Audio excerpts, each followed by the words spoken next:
This broadcast has done extensive reporting on the effects of climate change, and our attention was recently drawn to the Arizona desert. In tonight's Eye on America, Kris Van Cleave shows us how an enduring symbol of the American Southwest is struggling to survive.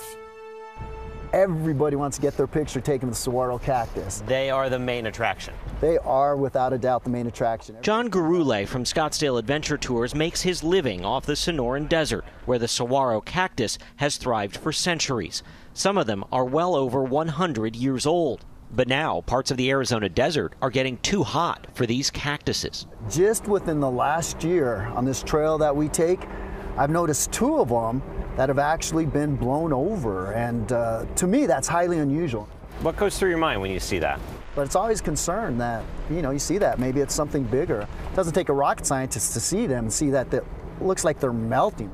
The already arid Southwest has gotten drier over the last 20 years. Starting in 2020, parts of Arizona have seen extended periods of record-breaking heat. 110-degree temperatures lasting for weeks on end are causing the hardy saguaro to drop dead from what amounts to heat stroke. Over the last 5 years, researchers have noticed the death rates of saguaros in the Phoenix area have jumped from 1% to 2% a year to closer to 7%, far faster than a cactus reproduces. And to replace a saguaro like this one can take a century or more. It starts to feel a bit like a graveyard. It's a little bit like that, yes. When you see Scientist Kevin Hulteen has been studying the cactuses for 14 years. We are undoubtedly going to be seeing more and more of these kinds of graveyard conditions as the rest of the desert continues to get warmer and warmer. Researchers say studying the saguaro's response to heat is challenging in part because the cactuses grow very slowly. They're not going to disappear completely. But in terms of trying to improve their chances, it really is partly up to us.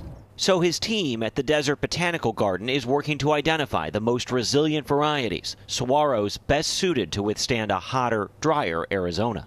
Are we looking at the future saguaro cactus for Phoenix here?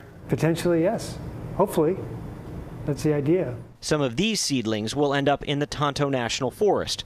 It will take decades for them to grow and will likely require a symbol of the Old West to find new strength to survive. For Eye on America, I'm Kris Van Cleave, outside Scottsdale, Arizona.